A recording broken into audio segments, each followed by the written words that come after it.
had that conversation in my Sunday school class. The children of Israel going into the promised land. And they were held to covenants that were by God's definition. That they would have to fight until the land was settled according to God's definition of settled. And so, when God decides that the world is reached for the gospel or sufficient work has been done, then Jesus is going to come back. You're going to hear the trumpet blast and you're going to see the fiery clouds on the sky and the man coming back. But until then, the work is never done. The work is never done. And then He will look at each one of us and He will say, what's the last thing I told you to do? Did you do it? Oh. You know, Daddy, I didn't know how, Daddy. I didn't know how. I couldn't get it to do. I tried, Daddy. I swear I tried. There are going to be no excuses. Why? Look at your handout in verse 8. There are two certainties God has given to every believer. You will not be able to answer that question before Jesus if you have not accomplished the mission of being a witness to the world because of these two certainties. The first one, Jesus says in verse 8, the very first statement, you will receive the power of the Holy Spirit.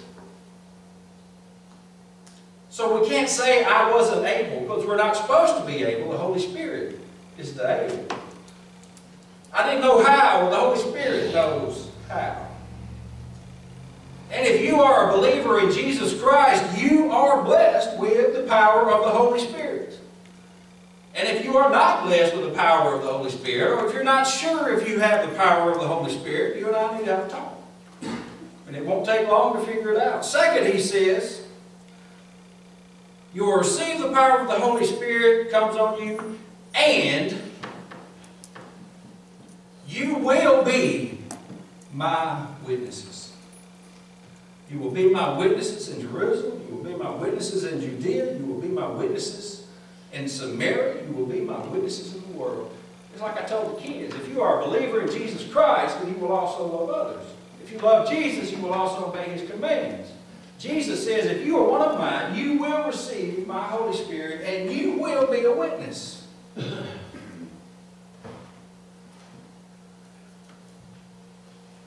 Well, Brother Kelly, I don't know about all that. I think you're taking this too far. I don't think he means that all that deliberately. I mean, we really got to have the power of the Holy Spirit. Yes, you do. That's the sign of salvation. Without it, there is no salvation. Now, the disciples at the time did not have the abiding power of the Holy Spirit, but it was coming the day of Pentecost. We receive it now freely. We have an advantage they didn't have. But that's not where the story ends. We've got to take that power and to do something witnesses. Now, we are all witnesses. Every one of us is a witness. Either we are a witness of a living God that can heal all disease and illness, can raise people from the dead, can save the most decrepit soul, can save the deepest relationship, or we are witness to a God that has no power, no energy, and no authority. Else, how can we be unfaithful believers? It's that mixed message. We're one person at church, we're another at work. We're one person at church, we're another at home. People see, they notice. We're not fooling anybody. And there's a third type of witness. We are a witness that we are stubborn and obstinate people to refuse to believe the truth that is plainly put before us, not only from the pulpit and the teacher and the church, but the truth that is put before us by all creation.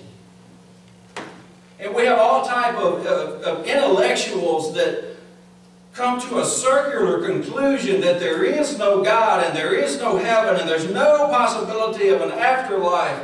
And their circular conclusion only extends to prove their own ignorance and unwillingness to observe the truth. So we're a witness. But what are we a witness for? And who are we a witness to? Churches, that principle is interchangeable. Churches are witnesses as well.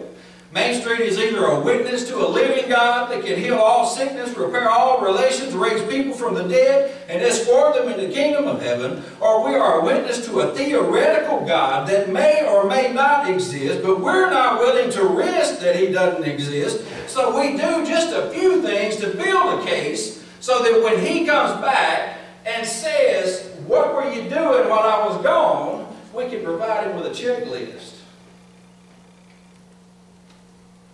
And He says, "Funny, but that's not what I told you to do." "Oh, but Daddy, look what I did. Look what I did over here, Daddy." That's not what I asked you to do.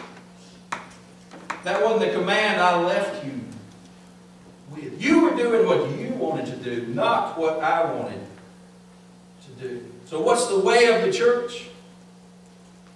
The way of the church is God's way. Am I implying that there are Christian churches, Southern Baptist churches today that are practical atheists? Yes, I am. I'm not implying it. I'm outright saying it. Very plainly, without doubt. The simplest terms, the purpose of the church, there on your handout. Step 1, take the gospel to the community in which it's placed. Goodman is where Main Street Baptist Church was placed. Goodman is where our ministry is. Goodman is where our ministry is. Else, He would have put us somewhere else. Or Goodman is where our primary ministry is, should I say. Step 2, we take the gospel to our state. We go to other places to witness and be witnesses. We raise up witnesses to go. We take the gospel to our country and we take the gospel to our world. Now I ask you, what sense does it make for me as a pastor to charge a church this size with taking the gospel to the entire world? Well, it makes none in terms of human wisdom, but go back to that little inclusion. Jesus says, "I'm giving you the power of the Holy Spirit." Through the power of the Holy Spirit, we can. In Goodman, Mississippi, we can impact world missions through our giving to international missions, through our giving to world missions, through our commitment to pray for world missions and international missions.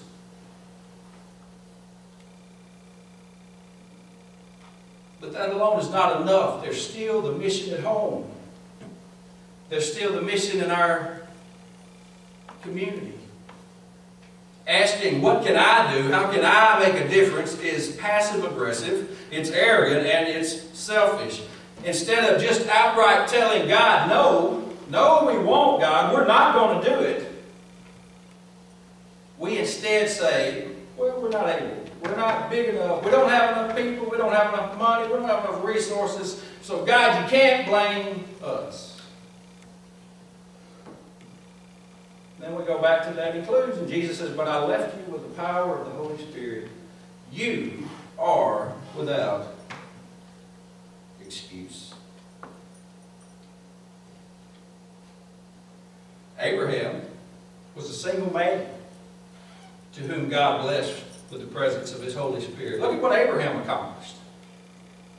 David, Moses, these are all men, single individual men to whom God gave the presence of His Holy Spirit in a time when men were not granted the presence of the Holy Spirit. Look what they accomplished all by themselves. Esther and Ruth, women, granted with the presence of the Holy Spirit of God. Look what they accomplished. All by themselves. But we have an advantage that none of them had. We have the constant presence, the abiding presence of the Holy Spirit, and not just in one or two of us, in all of us. I don't have any skills, powers, or abilities that you don't have in equal measure, if not greater. Because anything that I am and am able to do for the kingdom of Christ is through the power of the Holy Spirit. So if you've got the Holy Spirit, you've got the same power I do. So if we got a bunch of us that all have the power of the Holy Spirit pulling together, the world is not too much to ask.